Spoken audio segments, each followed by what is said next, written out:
Chapter 5. Nellie stopped yelling and looked at her watch. It was already 11 o'clock, and all she had written was a hard-to-read story about what the father of our country was going to have for lunch. That might be good enough for the food page, but it would never make it to the front page. She needed a huge story, and to make matters worse, she couldn't write any story until she got her typewriter fixed. Just then, she heard a crazy clattering and clicking coming from the other side of the hill. She peered over and saw a guy pushing a wheelbarrow full of typewriters down the road. "Hey, little lady," the man sang, "ain't it a beautiful day?" "I guess," said Nellie. "Listen, mister, you can call me Johnny," the man sang. "Johnny Appleseed." "Johnny Appleseed, what are you doing out here with all these typewriters?" "I plant them everywhere I go. My dream is to see typewriter trees growing across this whole beauty." "Hold on a second.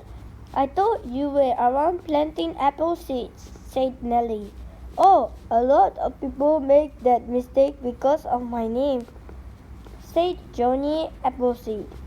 "But why would I go around planting apple seeds? Apples don't grow from seeds." "Yes, they do," said Nellie. "No, they don't," said Johnny Appleseed. "Yes, they do." "Yeah, no, yes, no, yes, no, yes, no, yes." "Well, we'll just have to agree to disagree," said Johnny Appleseed. "I better get moving along. I've got a lot more typewriters planned tonight."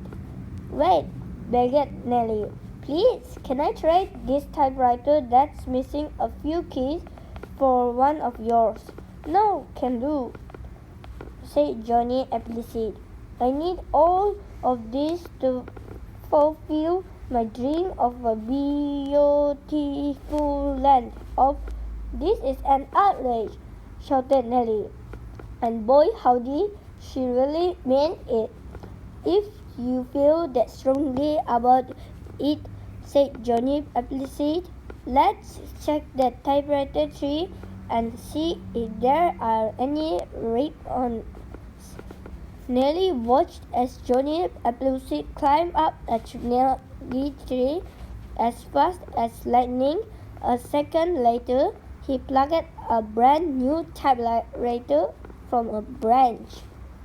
"Here you go, little lady," he said, polishing the typewriter on his sleeve before handing it over her.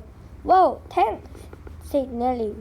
"Let me test it out by typing out an interview with you for the big city big news." Johnny Appleseed considers career change. "I'm tired of people being confused by my name," said Johnny Appleseed. "So I will no longer plant typewriters." When asked what he would plant instead, Appleseed thought for a minute. "I want to plant something that fits better with my name," he said. "So I think I'll plant Johnny's." When asked if he meant toilets, Appleseed said, "Yeah, you know, a Johnny. I travel this land installing a Johnny here and a Johnny there. And pretty soon we'll have a beautiful country full of Johnnies." Definitely not a front page story, but Nellie figured it would do the home improvement page. "May I take your picture?" she asked. "Sure. Just let me put on my hat." Click.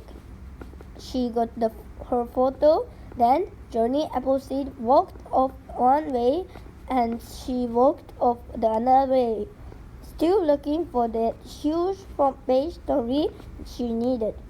At least she now had a typewriter. After a while, she arrived in a small town and noticed the Wright brothers' bicycle shop. "Hey, have you guys invented the airplane yet?" she yelled through the window. "Nope," said Wilbur. "Check back next week," said Orville. Nellie kept walking. She passed a computer lab. "Hey, is that computer working yet?" she yelled through the window. "No," said Grace Hopper. "There's a bug in it. Check back next week," said the bug. Nellie kept walking and walking and walking. Finally, she passed a surveyor's office. "Hey, Benjamin Banneker," she yelled through the window. "Have you finished making your wooden clock yet?" said Benjamin Banneker, who was busy working on a map of Washington, D.C. "Well, that time is it?" asked Nellie. Banneker glanced up at the clock. "It's 4:30. 4:30. This is an outrage," yelled Nellie. "I'm running out of time to get a front page story. I refuse to get stuck in the underwear section." Extra, extra. Grace Hopper was a pioneer of computers.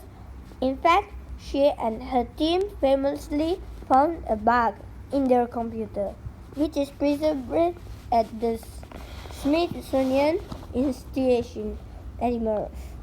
Hopper also pushed for a language human and computer could understand.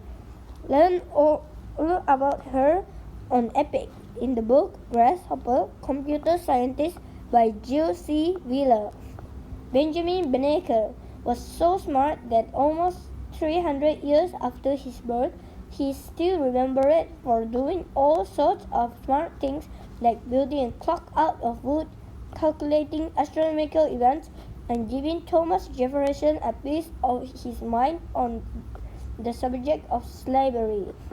Read his story on Epic in TikTok Banneker's Clock by Shanna Keller.